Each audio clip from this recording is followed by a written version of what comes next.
Some people say she's got a big mouth, and she does. But I admire that about her, because she speaks the truth. And sometimes people don't like to hear the truth, especially in families. She lives in Boca Raton, Florida. What a shock. It's a perfect place for her to live, because in Spanish, Boca Raton means mouth of the rat. She's been down there for years, and never once has she had a tan, because she's always inside talking on the phone. Recently, she went through something that was very tough to get through, and she came through with flying colors. Every family has that one relative that just seems to make you laugh no matter what they do. In my family, that was my grandfather, but in Billy Crystal's family, it was his Aunt Sheila. Sheila is so unbelievably outrageous that you'll die laughing. 700 Sundays by Billy Crystal. Hello? Hello, Reba? How are you, dear? I got your message. We were at the movies. We went to see The Passion of you-know-who. Can I tell you something? I was outraged. No, the movie was fine. Popcorn was $7. Leonard said, watch, they'll blame it on us too. Hold on just a second. Leonard!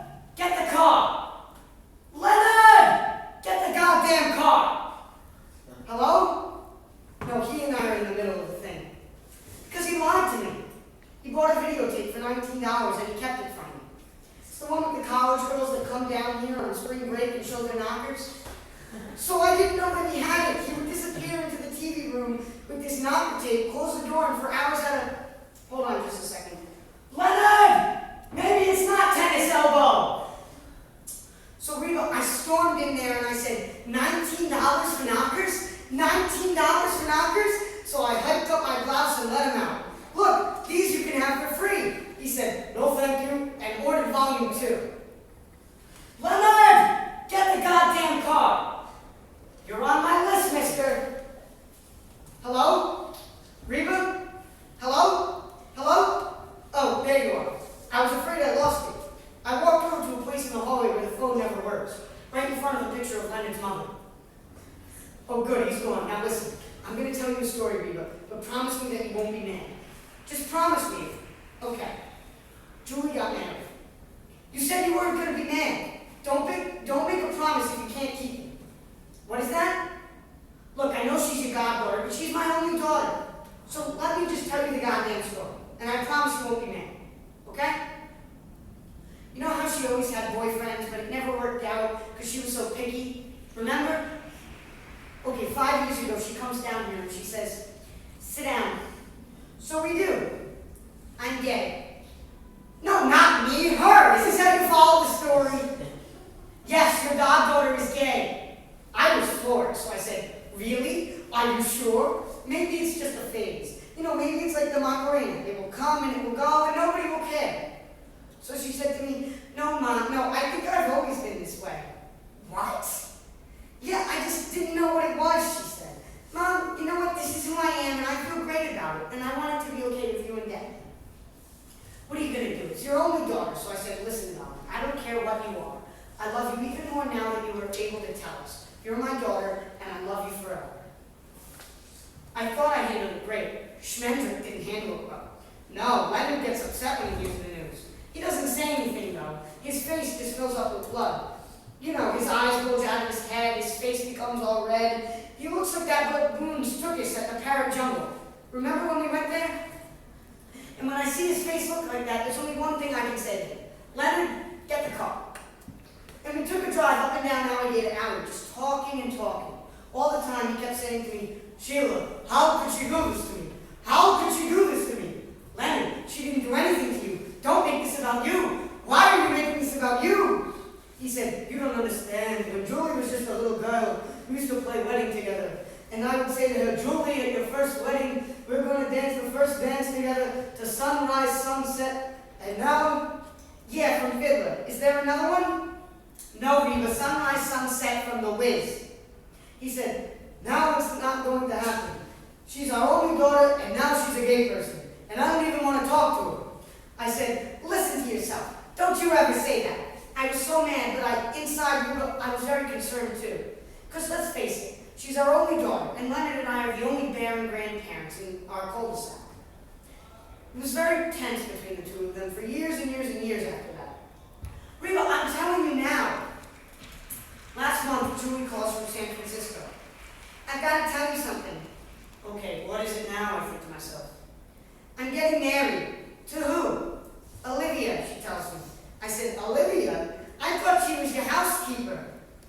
Because every time I call, Olivia would answer. I figured if you're calling and a woman's answering, she's cleaning. And she says, no, she's my partner. That's what they call them, Reba. Partners. No. Tonto was a faithful companion. She says, you've got to come. It won't be the same if you and Dad aren't there. I said, of course we'll be there. Daddy and I will be there. Give my love to Olivia. We love you both. I thought I handled it great. Schmendrick didn't handle it well. No, Leonard gets all upset. He starts with the yelling, I'm not going. You're going. I'm not going. You're going. I'm not going. I said, you're going. So I made him a Julie garland, 9 secones, half a quart of vodka, stuffed him in the pet carrier and loaded him on the plane. So we get to San Francisco. I've never been there before. It's beautiful there. But you know something? There are a lot of gay people there. I mean a lot. It's like Starbucks. They're on every corner. So we go to the city hall there. All of their friends are there. Lovely women, I have to say. Lovely women. Olivia teaches 3rd grade. Well, of course they let her. It's not contagious, Reba. Then during the service, they'd say these vows, which they wrote to each other. Reba, they were so beautiful. I couldn't believe it. It was wonderful. I had a tear in my eye. But then at the end of the service, no, darling, they don't step on a glass and scream l'chaim. No, this is not a Jewish service. This is a lesbian service. But then at the very, very end of the service, they kiss. So after I came to, we go to the reception. Olivia's parents go to the reception. Her father does very well. He's got a lot of money. All of their friends have made all the food. No catering. Let me tell you something, Reba. Best food I've ever had at any affair. You may not agree with their lifestyle, but these lesbians can cook. But then the head of the trio made this announcement. Ladies and gentlemen, please welcome to the dance floor, Julie and Olivia. Okay, guess what they danced to? Sunrise, Sunset. I couldn't believe it, Reba. There's my daughter dancing with her husband to that song. I looked at Leonard, and that baboon turkey's face is filling up with blood. His eyes are bulging out of his head. He's so mad, he stands up and walks right out onto the dance floor. He comes up behind Julie. She didn't see him coming. He taps her on the shoulder. She turned around, saw that face, and said, what is it, Daddy? And he said to her, may I have this dance? And then he bowed. No, I'm here. I'm just getting emotional. So they start dancing. He starts whirling her around and twirling her around. You know Leonard, he's fat, but he's so light on his feet. Oh, Reba, the sight of them dancing and smiling after all those hard years, I tell you, Reba, I got reminded about how much I love this fat little bald guy who tips 11%. So I got up and danced with Olivia. You bet your ass I did. And then I danced with her mother too. And then her father danced with Leonard. And before you know it, we were all in a lesbian horde. Reba, the sight of Leonard dancing with all those lesbians, if there was a tape of that for $19, I would have bought it. You know something? It was the greatest wedding I've ever been to in my life. It's just unbelievable. We're just so happy. What do you mean does it count? Of course it counts. It was in the city hall by a justice of the peace. It's official. She said, I love you, and she said, I love you, and we kissed and we had a cake. To me, that's a wedding. Really, you can't tell me my daughter's wedding wasn't a wedding. You didn't hear the vows. They love each other. You can't tell me that's not a wedding. Hello? Reba, I'm losing you. Reba? It's a friggin' wedding, you sad schmuck, and it friggin' counts. Hello? Oh, there you are. I was afraid I lost you. No, I was just saying how happy we are for you. Reba, you're crying. Reba, why are you crying?